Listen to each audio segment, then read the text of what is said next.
Today's guest is Charlene Princeton, and Charlene has written her very first book, which is a personal journey, documenting her journey with her husband, Sean. And in this book, she shares what her husband and family endured and how they found their own answers in the face of a medical system that's ill-equipped to handle mental illness. Now, Sean served in the military in Bosnia, and for 7 years he fought a battle with depression, painkillers, and alcohol. Finally, after many trips to doctors and facilities, including jails and hospitals, they discovered the root of their problems: PTSD, post-traumatic stress disorder. This condition, war injuries, and narcotic pain remedies made their lives a living hell. And Charlene, the book is really, really powerful.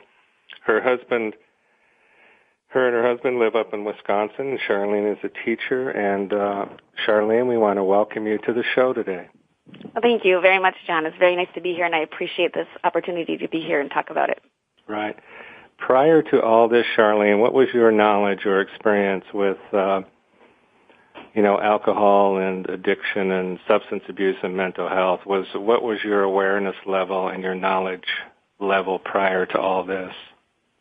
I would say it was quite minimal, or it was factual based. As I was a resident assistant in college, I've been a camp counselor, and of course I'm a teacher, and so you do certainly get some training in those areas to recognize those signs in other people. But it was, quite academic, the information that I had. I think you'll note even in the book I mentioned that I had really no experience with alcohol or addiction. There was just no alcohol in my family home at all. So I had no experience with that or what it looked like. I think I mentioned that my only reference to addiction was at the time Brett Favre had just recently gone through his struggles with Vicodin, and so that was my only reference point that I had at that time for dealing with these issues. Mm-hmm. And we talk, our show talks a lot about dual diagnosis, and we'll get into that a little bit later. Hearing that word, dual diagnosis, there's definitely a stigma that surrounds that. I think many people in this field today are trying to do what you're doing, and just right up front, I want to thank you for taking that head on. I want to thank your husband as well. And there's a sweet little chapter in the book, and it's actually chapter 2. When you describe meeting Sean, can you tell us just a little bit about that? I was a single teacher. I had been single for several years. I was coming off a kind of a bad relationship in college, and so just was not connecting well in my relationships. But I was looking, and I had a friend or a neighbor who ended up introducing me to Sean. And at the time, I kind of had these stereotypes in my head about military men, that they were kind of risk takers, and I just didn't know if that was kind of the direction I wanted to go. But when I met him, there was just something so charming and so appealing about him, his strength, and yet also just his softness inside him. And so, we started dating. He actually was still in the Army for 3 months after I met him. He had come home on leave, and I met him very quickly in the hallway. And then he called me a few weeks later, and so the beginning of our relationship actually started over the phone for 3 months, from him in New York and me in Wisconsin. And I note in the book that I think that was very helpful because we got to know each other on a deeper level than perhaps we might have otherwise. And then he came home 3 months later for good. He was honorably discharged, and we had a fairly normal courtship, all the sweet things that you hope for, the notes on your windshield and all these, romantic things. It was a wonderful courtship.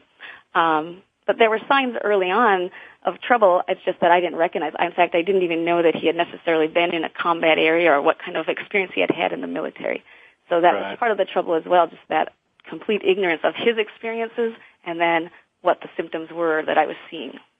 Well, and you fell in love, which some people say is a mental condition. When that started to change, and it's just a very sweet chapter when I read that, and because the book starts off in a different place, doesn't it? In the year 2000, you met Sean in the year 2000. Yes. And this particular incident that the book starts off with is in 2007, is that correct? Correct, yep. Yeah.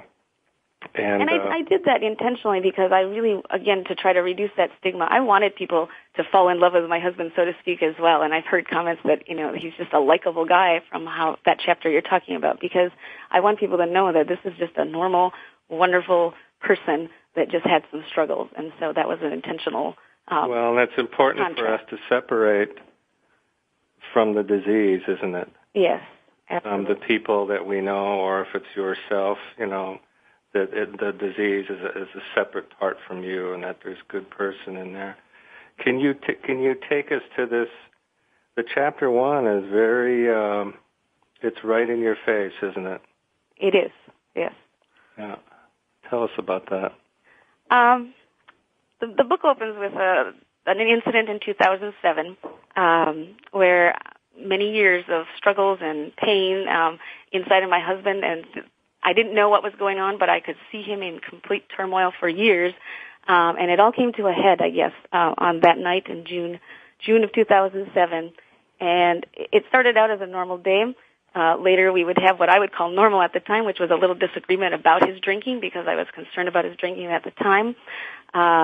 But it wasn't no out of the ordinary argument. It was fairly typical of us. It wasn't a big one. We had a little disagreement, and he drove off and went to a bar, which was, for him, was actually quite unusual. He was more of I'll drink so I can just feel normal and good, but not over-the-top drinker. But that particular night, he chose to go to a bar, and he came home about 4 hours later, and he was completely different than I had ever seen him before. I had seen little pieces of what I saw that night, but never to the intensity of that night. When he came home, he kept saying, if you want to call the police, go ahead. If you want to call the police, go ahead. And that was very confusing to me because I had never had any reason to call the police before. I'd never threatened to call the police. It was just, they were just never part of our conversations before. And so when he kept saying that, I was confused by that. And eventually at one point, we weren't even arguing. I was folding laundry. He was a little bit riled up from his time at the bar. But eventually at one point he finally said, well, if you're not going to call the police, I'll call them. And that began the night. The call was placed and the officers headed to our home. Our home is a little bit out in the country, so it took them a little bit of time to find their way or get there. And in that short period of time, something happened. Something snapped, and he decided he just wanted to end it all, and perhaps wasn't able to do that himself. And so his intention initially was to have those officers take him out, so to speak. So his intention was to provoke them to shoot him. And so when the officers learned that he had armed himself with a weapon, they did not ever approach the house. So they just kind of circled in the woods and kind of kept a perimeter, which then in turn made it feel like combat. And so kind of things changed from suicide to now I'm feeling threatened, not being threatened, right. I was feeling threatened. And you were in the home with your 3 kids, right? Michael, Caitlin, and Amanda, is that right? Yes. Amanda was not there at the time. She's a child of his from a previous marriage, and so she wasn't there at the time. But my 2 children were there. So there was, at the time they were 4 and 1.5, and they were sleeping miraculously through this. It was about a 4-hour standoff that occurred. Wow. And at one point he did wake up my son by a truck fell off. He kind of slammed through a room and a truck fell off and woke up my son. So there was one very frightening moment when my son ran to his arms and my husband picked him up, and he had a gun in one hand and my child in the other, our child. And so that was a memorable moment, shall we say. But he was fine. My son, my children are fine. But it certainly was an incredibly intense night, and a night where it was very hard for me to decide what to do because my children were kind of peacefully sleeping, and should I take them out and get them out of there, or should I keep them there safe in the house? It was quite a decision for a mom to make.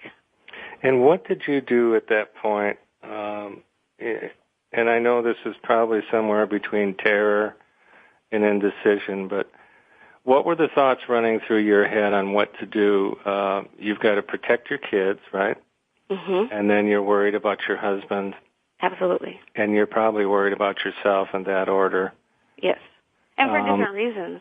I was worried about myself because I couldn't see the police officers, and I was afraid of some kind of crossfire thing happening because I didn't know where my husband was outside, and I didn't know where they were exactly. And so that was my fear of me walking around the house, and I was fearful for the children also just laying in their beds if a bullet whizzed through the wall or something right. like that. So yes, all those things are going through my mind. I definitely wanted to get the children out and myself out, but at the same time, yeah, this is my husband. I love him, and I know he's just sick and needs help. And it was very, very, very hard to leave him behind. And there was a crucial point where I had to just make that decision that I've done all I can for him, and I need to get the children out. Now you're aware, or are you aware that he has difficulties with alcohol at this point, right? But is this the first time that you saw that there may be something deeper in the mental illness part of it? Definitely, yes. Yeah. I guess I believed that he was depressed, but I don't even think I had a sense of what clinical depression looks like. You know, he just seemed troubled. I definitely knew he had some struggles with alcohol, but again, it wasn't like he was stumbling drunk. He was a very functional alcoholic for the most part. But we were struggling. I knew, or I had begun to read a little bit about alcoholism to know enough that it was going to progress and it was going to get worse and it wouldn't stay just a half dozen beers at night or whatever. Mm-hmm. And so that was our tussle that night earlier. It was just simply, he wanted to sign up for a volleyball league that meets at bars. And so I just didn't think that was a good idea given his struggles. And so that's how it all started that particular night. But certainly the other pieces, the post-traumatic stress, I didn't understand. And to be honest, I still didn't understand it till a year later when an almost similar incident happened again. And that's when it finally clicked for me what the deeper issue was, that alcoholism was just really masking the deeper mental health issues. Can you tell our listeners what you felt like the next morning and what you did? Well, the incident went on till about 3:30 or so in the morning. I had moved my children then to a neighbor's house, and so I got a few hours of sleep, and then I had to wake up and deal with it. At first it seemed like it was just a bad dream. I mean, I was so exhausted, of course, emotionally drained. I decided to take my children to daycare, just their normal routine as much as possible. First, because I had nothing left to give them at that point, and secondly, I just wanted things to be as normal as possible for them. And then I spent that day trying to sort out where I was going to go with my life, what was going to happen with my children, how, if at all, I should support or help my husband, what was going to happen with him. At that time, he was facing up to 25 years in prison for all the different charges against him. There was a lot of what am I going to do with my life and how am I going to sort this all out, and not really asking for a lot of help yet at that point because just still that shame of, oh my gosh, this is going to be in the newspapers, this is a small town, what are people going to say? Just a lot of definitely shame and embarrassment as well as all the other things going on. And plus the piece that I can do this, I can make a difference, right? I can help him. Yes, absolutely. This is something that I can do. Yes, and that I can save him somehow. And we find out later that all that changes. I want to tell everybody we'll be right back after this break. We're talking to Charlene Princeton about her book, the very powerful, powerful book about post-traumatic stress disorder. It's called Blind Devotion. We'll be right back.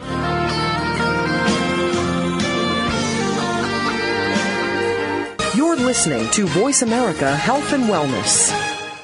Westbridge Community Services. Westbridge is a nonprofit organization dedicated to supporting the recovery of families and individuals who experience co-occurring mental illness and substance use disorders. Westbridge provides integrated dual diagnosis treatment for adult men and women using evidence-based practices. Visit our site today at westbridge.org and discover that doing what works in helping individuals and families gain recovery from dual disorders is important to the staff at Westbridge Community Services. Westbridge utilizes current evidence-based practices, consensus practices, and old-fashioned common sense to provide treatment to individuals and families that experience co-occurring mental illness and substance use disorders. That's westbridge.org, family-centered recovery for co-occurring mental illness and substance abuse disorders.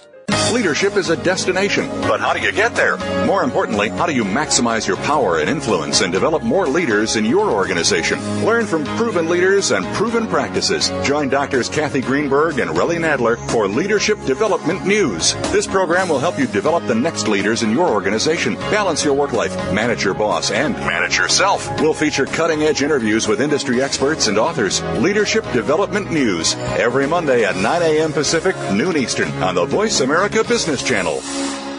A fresh look at today's health. Voice America Health and Wellness. You're listening to 1 Hour at a Time with host Mary Woods. If you have a question for Mary or her guest, call now. The listener lines are open. The toll-free number is 1-866-472-5792. That number again is 1-866-472-5792. Now, let's get back to Mary and 1 Hour at a Time.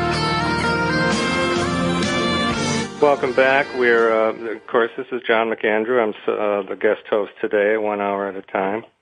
And we've been talking to Charlene Princeton, and she has written a very powerful book called Blind Devotion. We've been talking about her husband, Sean, and how they met and fell in love. And then we jumped to 7 years later to the first incident where it became evident that there were some severe problems. And I think we'll pick up here, Charlene. In the book, you talk about a second incident. And can you describe that for our listeners? I can. So after that incident I was just describing, Sean was offered some help through the Department of Veterans Affairs. And they gave him a weekly counselor. And then he did start going to AA, and he entered himself into a treatment program, an outpatient treatment program. And so things were going very, very well for us along the way. And then we hit some snags, and that would be he had some back troubles. He had to have a back surgery, which brought pain pills into the picture as well. And they had been out, and now they were back in. And then he also had to face the charges for that previous incident. And so all those things were kind of causing some stress for him along the way, and they just came to a head again. He did serve 45 days in jail and was given a suspended sentence of 3.5 years that kind of hung over his head while he was on probation. And once he got out of that jail, whatever happened there, there's all kinds of discrepancies on whether he got his medications properly or whatever happened. He didn't have his normal AA groups. All kinds of resources or things were taken out, and then there's more stress. About a month after he got out of jail, things just crashed very quickly. And there were other incidents happening as well. There was a tornado that he would drive through that area, and it looked kind of like a bomb-ravaged area. And so there were all kinds of triggers happening that, again, we still weren't quite aware of. So a year later, in fact, a year to the day, which we still don't know if there's a connection to that or not, but June 1st of 2008, an extremely similar situation happened. This time he had not been drinking. There were no weapons in the house, thank God. But he did call the police yet again and hung up. And their policy then is to call back and, offer their services. They need to come if a call was made there. And so when they came that time, of course they had in their heads what had happened the previous year. And so they came kind of ready for whatever they might be facing. And so, they came with their weapons. They came in their riot gear, and again, that probably triggered my husband seeing those weapons, and so he came out of the house and stormed up to them, and again, just suicidal, just shoot me. And my son and I were there because we had gone out the door earlier thinking that we were just going to talk to the police and get my husband some mental health help. He had been depressed, and of course the incident completely exploded in our face again. And so after that incident, he was able to then eventually get himself to an inpatient treatment through the Department of Veterans Affairs, and that was a lifesaver for us. It was the beginning of our hope, I guess I call it, at that point. And we have sort of this is a very special thing that's going to happen. Sean is there with you, and I think on behalf of a lot of our listeners, I'd like to talk to Sean just for a minute and thank him for allowing you to share this story with all of us and to educate us, to inspire us to possibly not only learning but to action. And Sean is there, right? Yes, he just joined us. Hello. Hello, Sean. How are you doing today?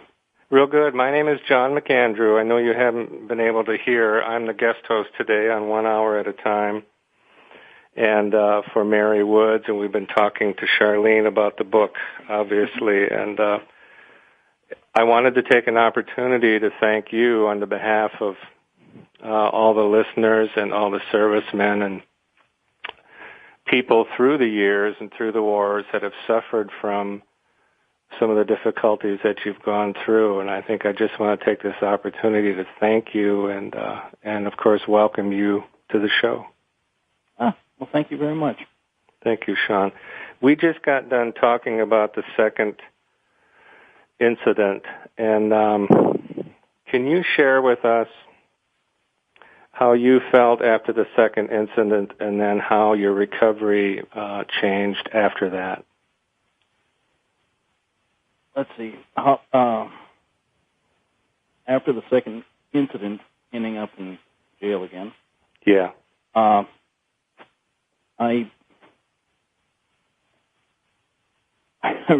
don't know how to put it into words as to how I felt, but yeah. I mean, really, I felt, out of place in the world and just wasn't sure exactly how I was supposed to move forward. Right. And I guess what really helped was the judge, I don't know, just the way he spoke to me, and then getting put back in my cell with a group of others and reading everything in that cell that I could, except for a Bible. And I was about 24 hours later where I was, there's not a lot to do in there. Right. I picked it up and started reading it, and I got me started feeling very much better about myself and about where I was going, what I'd gone through. Hadn't figured out why yet. Still haven't figured out why yet, but it gave me definitely a very positive attitude. Right. Would you think, I know that people that are in recovery, particularly 12-step recovery, do you think you had some sort of a conversion or spiritual experience in that cell that night? I definitely think so. Mm-hmm. And also, definitely. And then it gave me a chance to look back on the previous incident in 2007, and even the one there in 2008, and clear-headed. There was basically nothing in my system, alcohol or narcotic-wise. Right. And really think about and look at what had happened and how it had happened, and wondering how I got out of it alive, really. Yeah. So you had some gratitude, I'm sure, right, Sean? Oh, definitely. Yep. Yeah. Did you know, Sean, what dual diagnosis was, what PTSD was, what any of this stuff was, and that you may have? Are you aware of that as you're going through it? I wasn't aware of anything, really. Mm-hmm. As far as I know, 2007 was just a big, black, dark dream. And then in 2008, it was a bit different. I'd been going to the AA meetings and stuff, and every time I go to an AA meeting, I walk out of there feeling, so much better about myself and the world. Uh-huh. And that night leading into that day, I'd come out of my meeting, and I felt worse than when I went in. Wow. And so you slipped back into that dark place again, right? Right. And the time prior, with the alcohol and everything, I was pretty much unconscious as to what I was doing. Mm-hmm. And knowing what I know now, I would clearly say that it was some sort of disassociation of whatever. Right. Well, now you have some tools, and it lays some of that stuff out in the book, but just from your point of view, you have some tools and understanding now of this disease, and I've heard many people talk about diabetes, alcoholism, mental illness, whatever it is. It's the disease, which is not you, right? Correct. Yep. And I have a feeling that that presence you felt in the jail cell that night might have been that voice to confirm that, that you're okay, who you are. Yeah, exactly. It wasn't me. It was basically my behaviors, the actions to what I'd done to myself, where I'd been. Right. Do you find comfort now, Sean, knowing that you're going to be able to help a lot of people? Actually, it's a strange feeling, but yeah, I guess the whole overall, I don't understand how I'm going to help people, but yeah, obviously there's something going on. Yeah. Well, on behalf of all of our listeners, I want to thank you very much. I want to thank you for getting on the phone. Oh, this sure. was not a planned thing, but I'm from Wisconsin also. We just do things off the cuff anyway. Yeah, I do that all the time. But thank you very much for talking with us today, and thank you for the inspiration you've provided. It's been a tough journey for you, but let it be known. I'm sure there's a lot of people out there listening that are pulling for you. And thank you very much, Sean. Thank you for the opportunity to share.